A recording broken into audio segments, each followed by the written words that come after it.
One of the great challenges facing our culture right now is the challenge of loneliness. In this episode, I want to talk about how the church can respond to it. Stay tuned.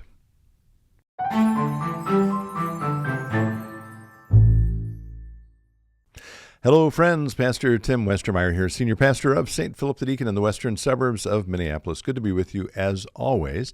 This week, I want to start with the two greatest lies the devil tells us, according to one author who, by the way, I cannot remember where I got this quote from. So if you do know, please remind me of it in the comments below.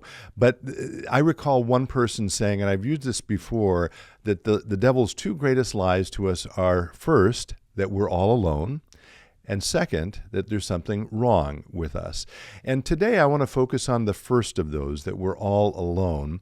And I'll get to why I've been thinking about it this week, but more broadly, I can certainly say that in this country we are suffering, I think this is not news, from an epidemic of loneliness, of people who feel like they're all alone.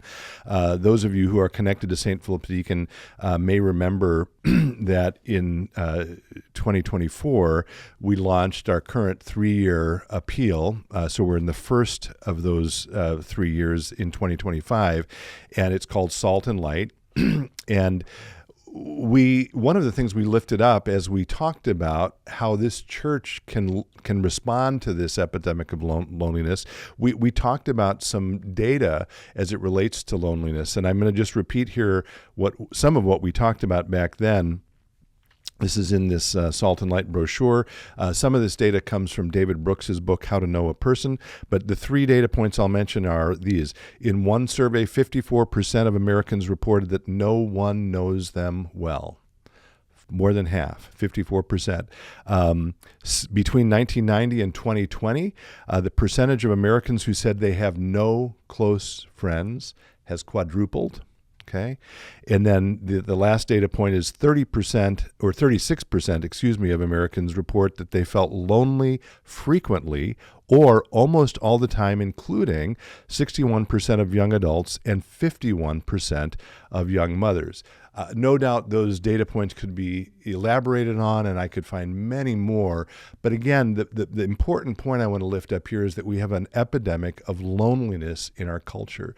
And again, that suggests to me that the devil is succeeding with the first of those lies in convincing us that we are all alone. And what I want to say today is that one of the gifts of the church, of the community of faith, is precisely to be reminded that we are not alone. And I cannot underscore that enough. I think it is so important for us as human beings to realize that there are people with us, people walking along with us in both our joys and our sorrows. I was reminded of this week, not because of our 3-year appeal, but because, part of my work as a pastor is sitting down with people and just talking to them. And this week, for whatever reason, I've had the great privilege, and it is a privilege, of visiting with maybe more than the usual number of people, whether it's in my office or over coffee or at breakfast, to hear some of what's going on in their life, to discuss some of the challenges that are facing all of us in our culture today. And as I left each of those meetings, I was reminded of what a privilege it is to sit with people and hear their stories, but what a blessing it is to be in community with someone else, to be in relationship with someone else. And again, this is not necessarily the purpose of the church. The purpose of the church is to share the love of God. But one of the beautiful side effects of being in a community of faith is precisely that point about community, is that we grow to know other people, we grow in love of other people get to know us, and it's an incredible gift, and it's an incredible blessing, which again reminds us again and again and again that we are in fact not alone. That the devil's lie is precisely that. It's a lie that we need to work against to remind ourselves that it's not true. So today, in addition just to saying that, broadly, I want to suggest 3 or 4 ways.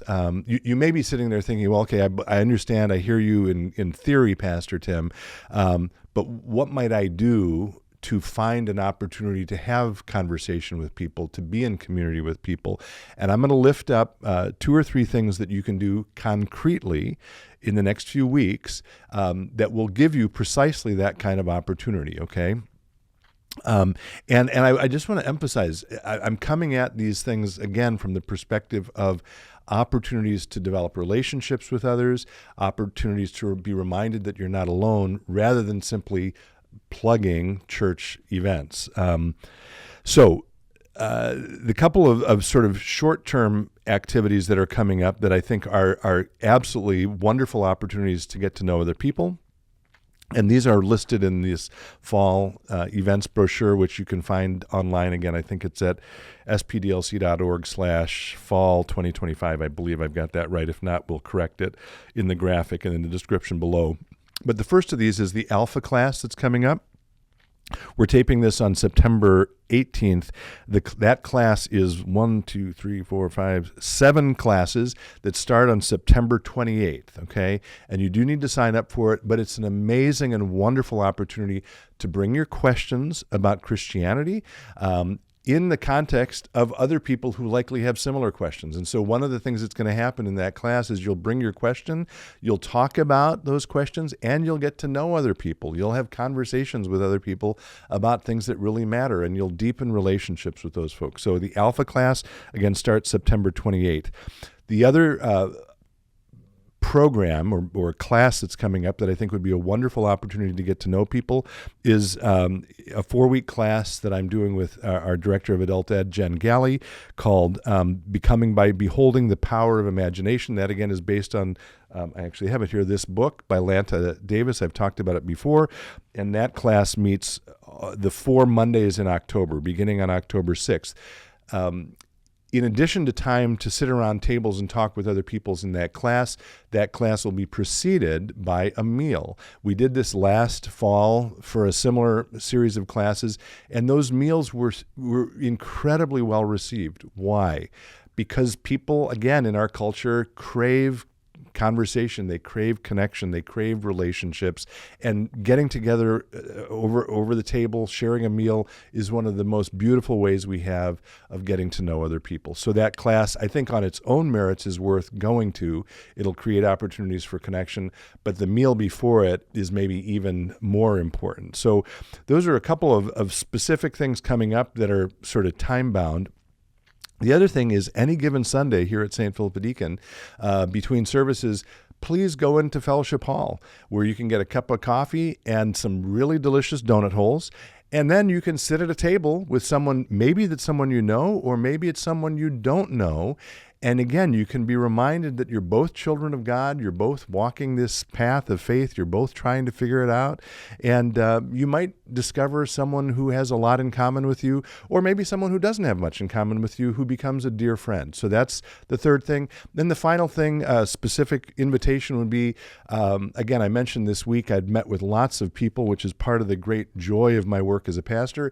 If you ever want to come in and visit with me and talk, I would love to do that. If you want to meet me at a coffee shop, I'm happy to do that. Or if you want to do that with any of the other 3 beautiful people who I'm privileged to walk alongside this pastoral job with here, Mark or Valerie or Michaela, then I know they would also be open to that as well. So again, I want to push against, in this episode, the lie that the devil tries to convince us that we're alone. I want to remind you that you are not. You absolutely are not alone in this thing called life. And if you're interested in finding relationship here at St. Philip the Deacon, you can absolutely do that, and we would be delighted to help you do that. So I think that's it for today. If you have questions about this, as always, please include them below. Reach out to me by email or give me a call. And I'm going to pray for our culture, I guess, broadly, that all of us can feel more connected to each other. I think that's really important for us right now. And I'd invite you to pray for the same thing. And until next time, be well, stay in touch, and God bless.